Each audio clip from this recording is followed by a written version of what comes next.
शांति। आज 29 दिसंबर 2021 के बाबा के मधुर महावाक्य सुनेंगे। और आज की मुरली में भाग्य विधाता परमात्मा बच्चों को श्रेष्ठ भाग्य बनाने की युक्ति बताते हैं। बाबा कहे, संगम युग के इस श्रेष्ठ समय में जब तुम अपना जीवन सफल कर देते हो तो श्रेष्ठ भाग्य के अधिकारी बन जाते हो। जीवन सफल करना अर्थात जीवन में 3 चीजें होती है, तन, मन और धन। तो जब ईश्वरीय सेवा में तन, मन और धन सफल करते हैं तो बाबा कहे, भविष्य में तन भी बहुत सुंदर प्रकृति से बना हुआ मिलेगा, धन तो अथाह होगा और आत्मा एकदम गोल्डन एजेड बन जाएगी, अर्थात मन भी बहुत सुंदर सतो प्रधान हो जाएगा।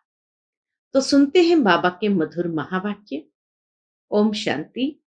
मीठे बच्चे, तुम आधा कल्प के लिए सुखधाम में हॉलिडे मनाएंगे, क्योंकि वहां दुख का नाम निशान नहीं है। आज की मुरली से प्रश्न है, ब्राह्मण बच्चों को बाप ऐसी कौन सी युक्ति बताते हैं जिस युक्ति से वे अपना जीवन सफल बना सकते हैं? उत्तर है, बाबा कहे, मीठे बच्चे, अपना जीवन सफल करना है तो अपना तन, मन, धन सब ईश्वरीय सेवा में लगाओ। Follow father. फिर देखना इसकी एवज में तुमको क्या मिलता है। आत्मा गोल्डन बन जाएगी, तन भी बहुत सुंदर मिलेगा और धन तो अथाह मिल जाएगा। आज की मुरली से पहले गीत बजा है, आखिर वह दिन आया आज। ओम शांति।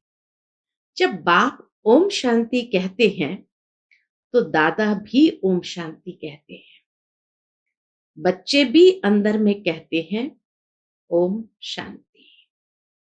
जब कोई भाषण करते हैं तो ओम शांति कहते हैं, वहां सब बैठे हुए भी कहते हैं ओम शांति। रिस्पॉन्ड जरूर देना होता है। अभी तुम बच्चे समझते हो, आत्माओं और परमात्मा का अभी मिलन हो रहा है। यही श्रेष्ठ सुहावना संगम का समय है, जबकि आत्मा और परमात्मा का मिलन होता है। गाया भी हुआ है, आत्मा परमात्मा अलग रहे बहुकाल। जिससे बहुत काल अलग रहते हो उनसे ही सन्मुख मिलते हैं। जिससे बहुत काल अलग रहते हैं, 5000 साल अलग रहे, उनसे ही सन्मुख मिलते हैं। वह आते हैं अपना पाठ बजाने। भक्ति मार्ग में जिसको इतना ढूंढते रहते हैं, आखिर वह दिन भी आता है जबकि बाप से मिलना होता है। भक्ति मार्ग में 2500 साल तो हमने उनको ढूंढा। बाबा कहे, आखिर वह दिन भी आता है जबकि बाप से मिलना होता है। सिर्फ एक भारत ही अविनाशी खंड है, बाकी सब है विनाशी खंड। नई दुनिया में तो सिर्फ भारत ही होता है। भारत का कभी विनाश नहीं होता है, यह तो है ही। अभी तो कितने खंड हैं। भारत में जब देवी देवताओं का राज्य था तो वहां कोई खंड नहीं था, सिर्फ भारतवासी ही थे और कोई मनुष्य नहीं थे। भारत में सिर्फ सूर्यवंशी देवी देवताओं का राज्य था। अभी उन्हों के सिर्फ चित्र रह गए हैं। यादगार तो रहना चाहिए ना। बाबा कहिए, यादगार है तभी तो पता चलता है कि हाँ, भारत में ही सूर्यवंशी देवी देवताओं का राज्य था। पहले कितना छोटा झाड़ होता है, उसको कहा जाता है राम राज्य, ईश्वरीय राज्य। ईश्वर की स्थापना है ना, वह राम राज्य ईश्वर की स्थापना है ना। अभी तो है आसुरी स्थापना और सतयुग की है दैवी स्थापना। ईश्वर की स्थापना आधा कल्प चलती है, फिर आसुरी स्थापना होती है, जिसको रावण राज्य कहा जाता है। वह है निर्विकारी दुनिया और यह है विकारी दुनिया। दुनिया में कोई जानते नहीं कि यह दुनिया का चक्र कैसे फिरता है। देवी देवता फिर कहां गए? पावन सो फिर पतित कैसे बने? सीढ़ी उतरना होता है ना। कलाएं कम होती जाती है। जैसे चंद्रमा को ग्रहण लगता है तो कहा जाता है दे दान तो छूटे ग्रहण। अभी बाप कहते हैं 5 विकारों को छोड़ो। जब तुम रावण की जेल से छूटेंगे तो राम राज्य स्थापन हो जाएगा। वहां ये 5 विकार होते नहीं। यह भी किसको पता नहीं। मनुष्य समझते हैं ये सदा से ही चले आते हैं। मनुष्य तो समझते ये विकार सदा से ही चले आते हैं। दुनिया में मनुष्य की है अनेक मत, तुम्हारी है एक मत। इसको कहा जाता है अद्वैत मत। यहां है आसुरी मत। दुनिया के अंदर तो है आसुरी मत। तुम जानते हो हम भारतवासी राम राज्य में थे, पूज्य सो पुजारी बने हैं। तुम बच्चों की बुद्धि में यह नॉलेज अभी बैठी है। हम ही पूज्य थे, फिर पुनर्जन्म लेते लेते पुजारी बने हैं। वह समझते हैं परमात्मा ही पूज्य पुजारी बनते हैं। उनकी ही सारी लीला है। सभी परमात्मा ही परमात्मा है। यह सबसे बड़ी भूल है। अभी तुम बच्चों को तो खुशी होती है। जिस बाप को आधा कल्प याद किया है, अब वह मिला है। कहते हैं दुख में सिमरन सब करे, सुख में करे न कोई। वही आत्माएं फिर दुख में आती है तो बाप को याद करती है। सतयुग में कोई भी बाप को बुलाएंगे नहीं, तो अभी आत्माओं का परमात्मा से, परमात्मा का हम आत्माओं से मेला होता है। बाप ही ज्ञान का सागर है। इसमें पानी के सागर की बात नहीं। संगम पर देखो कुंभ का कितना बड़ा मेला लगता है। अभी सच्चा सच्चा मेला तुम्हारा लगा हुआ है। सब तो इकट्ठे मिल नहीं सकते। कोई कहां से आते हैं। मेले पर कितने लाखों मनुष्य जाते हैं स्नान करने। जन्म जन्मांतर ये स्नान करते आए हैं। कहते हैं यह मेला लगता ही रहता है। छोटा और बड़ा कुंभ भी कहते हैं। अब बाप तो एक ही बार आते हैं पतितों को पावन बनाने। गंगा पतित पावनी है तो क्या वह ज्ञान सुनाएंगी? पावक है, गंगा पतित पावनी है तो क्या वह ज्ञान सुनाएगी? यहां तो पतित पावन बाप बैठ सृष्टि के आदि मध्य अंत का ज्ञान सुनाते हैं। बच्चे जानते हैं अभी दुनिया की हालत क्या है। विनाश तो बच्चों ने देखा है। अर्जुन तो यह ब्रह्मा ठहरा ना।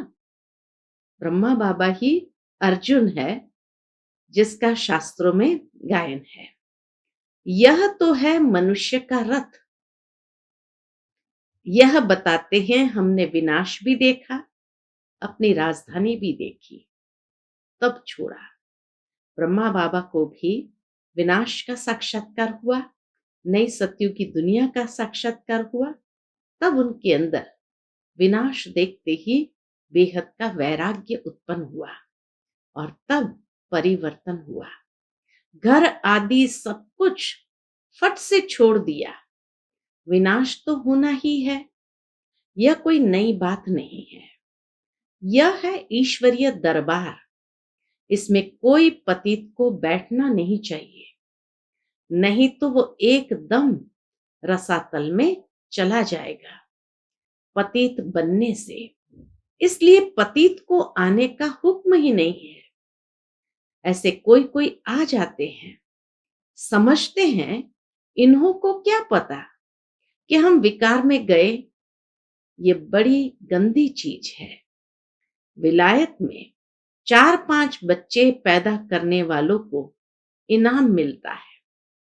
सतयुग में तो एक ही बच्चा होता है, सो भी विकार की वहां बात नहीं। वहां तो रावण राज्य ही नहीं, वह है राम राज्य। कन्या शादी करती है तो कन्या को गुप्त रीति से बहुत कुछ देते हैं जो किसको पता नहीं पड़ता। बाप भी कहते हैं बच्चे तुमको गुप्त दान देता हूं। किसको पता पड़ता है क्या हम क्या दे रहे हैं? यह है गुप्त। इतना गुप्त रीति से बाबा हर एक के पुरुषार्थ अनुसार देते हैं जो किसी को कुछ भी पता नहीं पड़ते। कोई समझ नहीं सकते कि यह बीके विश्व के मालिक बनेंगे। यह तुम अभी समझते हो हम विश्व के मालिक थे, फिर 84 जन्म लेते हैं। हम कल्प कल्प बाबा से वर्षा लेते हैं। कहते हैं बाबा हम कल्प कल्प आपसे मिलते हैं। कल्प पहले भी मिले थे। बाबा को ही राम कहते हैं, शिव बाबा को ही परमात्मा राम कहते हैं। राम त्रेता वाला नहीं, उनको तो सिर्फ उनका बच्चा ही बाबा कहेगा। यह तो है बेहद का बाप। अब बाप तुम बच्चों को कहते हैं, तुम बच्चों को दैवी गुण धारण कर ऐसा बनना है।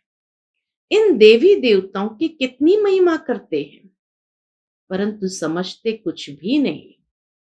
कहते हैं अच्युतम केशवम। अब कहां राम कहां नारायण, सबको मिला देते हैं, अर्थ कुछ भी नहीं निकलता। अभी तुमको नटशेल में सब कुछ समझाया जाता है। द्वापर से लेकर ये भक्ति मार्ग शुरू होता है। 84 का चक्र लगाकर नीचे उतरना ही है। 84 जन्म गाए जाते हैं। बाबा ने पूछा यहां तुम बैठे हो तो क्या सब 84 जन्म लेंगे या कोई 80-82 भी लेंगे? क्या सब पास होंगे? क्या भागंती हो जाने वालों के जन्म कम जास्ती नहीं होंगे? अवस्था अनुसार ही हर एक का पाठ होगा ना। बहुत है जो आश्चर्यवत भागंती हो जाएंगे, फिर सतयुग में कैसे आएंगे? वह तो प्रजा में भी बहुत देरी से आएंगे क्योंकि ग्लानि करते हैं। इतने सब थोड़ी सूर्यवंशी में आ सकते हैं। इतने सब थोड़ी सूर्यवंशी में आ सकते हैं। नंबरवार पुरुषार्थ अनुसार माला बनती है। बाप तो ज्ञान का सागर है। कौन सा उसमें ज्ञान है यह भी कोई नहीं जानते। तुमको अब ज्ञान मिल रहा है, वह तो सिर्फ स्तुति करते हैं। भक्ति मार्ग में तो सिर्फ स्तुति करते हैं, समझते कुछ भी नहीं। इसको कहा जाता है भक्ति मार्ग। त्योहार भी जो मनाए जाते हैं वह सब इस समय के ही यादगार है जो फिर बाद में मनाए जाते हैं। तुमको तो आधा कल्प सुख में हॉलीडे मिल जाती है। आज तो बाबा कहे सतयुग में तुम हॉलीडे पर होंगे, कभी दुख का नाम नहीं देखेंगे। हॉलिडे हो जाता है क्योंकि तुम पवित्र हो जाते हो ना। बाप समझाते हैं, तुम्हारा ये अंतिम जन्म है। जब रावण राज्य शुरू होता है, उसको मृत्यु लोक कहा जाता है। मृत्यु लोक मुर्दाबाद, अमर लोक जिंदाबाद होता है। सुख और दुख, राम और रावण का यह खेल है। राम द्वारा तुम राज्य पाते हो, रावण द्वारा तुम राज्य गंवाते हो। बाप कहते हैं, तुम अपने जीवन को नहीं जानते हो और कोई ऐसे कह न सके। बाप ही बतलाते हैं। वह तो 84 लाख कह देते हैं, फिर तो कल्प की आयु लाखों वर्ष हो जाती है। कुछ भी बुद्धि में नहीं आता जो इन बातों को समझ सके। कल्प की आयु भी रॉन्ग लिख दी है। ये शास्त्र आदि सब भक्ति मार्ग के हैं। तुम बच्चों को कितना सहज समझाया जाता है। आगे चलकर और अच्छी रीति समझाएंगे। जब कोई मरता है तो उस समय सिर्फ थोड़ा वैराग्य आता है। उसको कहा जाता है स्मशानी वैराग्य। स्मशान से बाहर निकल मार्केट में गए तो खलास, जाकर मांस मदिरा खरीद करेंगे। तुम बच्चों को इस समय है सारी पुरानी दुनिया से वैराग्य। बाबा समझाते हैं, वैराग्य 2 प्रकार का है। निवृत्ति मार्ग वालों का है हद का वैराग्य। यह प्रवृत्ति मार्ग के लिए ज्ञान देंगे ही नहीं। निवृत्ति मार्ग वाले प्रवृत्ति मार्ग के लिए ज्ञान देंगे ही नहीं। दोनों पवित्र बनो, यह वह कह नहीं सकते। गीता वह सुना न सके। तुमको तो ज्ञान सागर से ज्ञान मिलता है। वह समझते भी है, परंतु उनको डर रहता है। आगे चलकर मान लेंगे। बरोबर गीता कृष्ण ने नहीं सुनाई। अगर अब कहेंगे तो उनके सब फॉलोअर्स भाग जाएंगे। फट से कहेंगे, इनको बीके का जादू लगा है। अब बाप समझाते हैं, अगर देवता बनना है तो दैवी गुण धारण करो। मुख्य बात है पवित्रता की। यहां मनुष्य का खान पान ही देखो कितना आसुरी है। जन्म जन्मांतर की पाप आत्माएं हैं।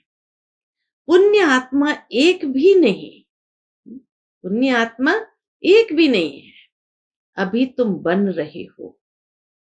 सतयुग में सब पुण्य आत्माएं होती है। वहां है ही श्रेष्ठाचारी पावन, यहां है भ्रष्टाचारी पतित। सतयुग में 5 विकार होते नहीं। राम राज्य रावण राज्य में कितना फर्क पड़ जाता है। इनको तो रावण राज्य कहेंगे ना। पतित पावन एक ही गॉड फादर है। तुम जानते हो वह हमारा बेहद का बाप है।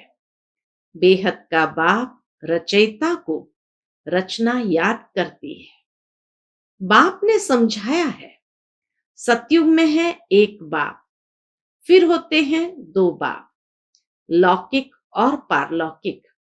तुमको है 3 बाप, लौकिक, पारलौकिक, अलौकिक। भक्ति मार्ग में लौकिक बाप होते भी पारलौकिक बाप को याद करते हैं। यहां तो ये वंडरफुल है। बाप और दादा दोनों बैठे हैं। यह भी तुम बच्चे जानते हो, फिर घड़ी घड़ी भूल जाते हो। प्रजापिता ब्रह्मा तो गाया हुआ है ना, वह अभी ही मिलता है। प्रजापिता ब्रह्मा है साकार, वह है निराकार। निराकार और साकार दोनों इकट्ठे हैं।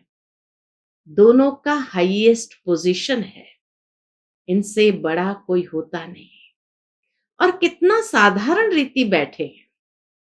पढ़ाई भी कितनी सहज है बच्चों के लिए। बाबा जो पढ़ाई पढ़ाते हैं वह भी कितनी सहज है बच्चों के लिए। बाप सिर्फ कहते हैं अपने को आत्मा समझो, आत्मा अविनाशी है, यह देह विनाशी है। आत्मा अविनाशी है, बाकी यह देह विनाशी है।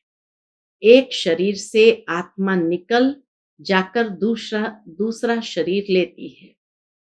एक शरीर से आत्मा निकल जाकर दूसरा शरीर लेती है। तुमको रोने की दरकार नहीं। क्यों? क्योंकि आत्मा तो अविनाशी है। मनुष्य शरीर को याद करने से रोते हैं। तुमको रोने की दरकार नहीं। सतयुग में कभी रोते नहीं, वहां है ही मोह जीत। ये सब बातें तुमको संगम पर ही समझाई जाती है। तुमको ये लक्ष्मी नारायण का चित्र देखकर बहुत खुशी होनी चाहिए।